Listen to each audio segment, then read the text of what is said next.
that they don't know what the fuck they're doing. Do you understand that? এটা স্থায়ী শান্তি নয়, একটা বিরতি মাত্র। তেহরান থেকে ইয়াজত পর্যন্ত বহু বাসিন্দা এমনটাই মনে করেন।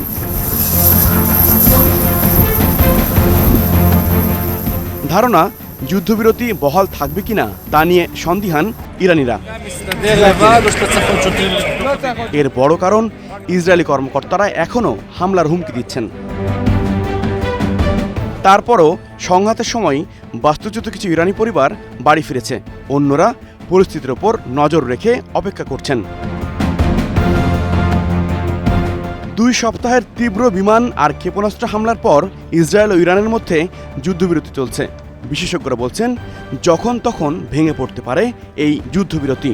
অনিশ্চয়তা আছেই শুরু থেকেই। ইসরায়েল ইরান দুপক্ষই যুদ্ধবিরতি লঙ্ঘন করেছে এই বলে বেজায় নাখোশ ছিলেন মার্কিন প্রেসিডেন্ট ডোনাল্ড ট্রাম্প। কড়া ভাষায় ধমকও দেন। Yeah, I do. They violated it, but Israel violated it too. Are you questioning if Israel was committed? Israel, as soon as we made the deal, they came out and they dropped a load of bombs, the likes of which I've never seen before.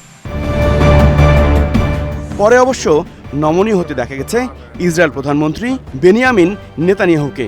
R Saudi যুবরাজের সঙ্গে phone আলাপের পর যুক্তরাষ্ট্রের সাথেও বৈরিতা দূর করতে আগ্রহ জানিয়েছেন ইরানের president Masoud Pezeshkian.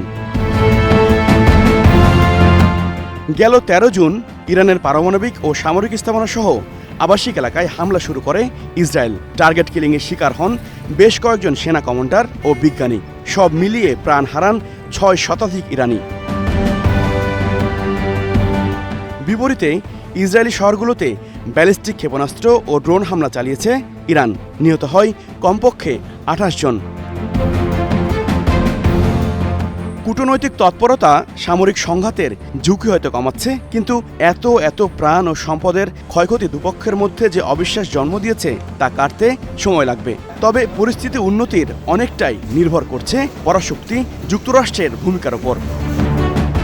HROV, star news.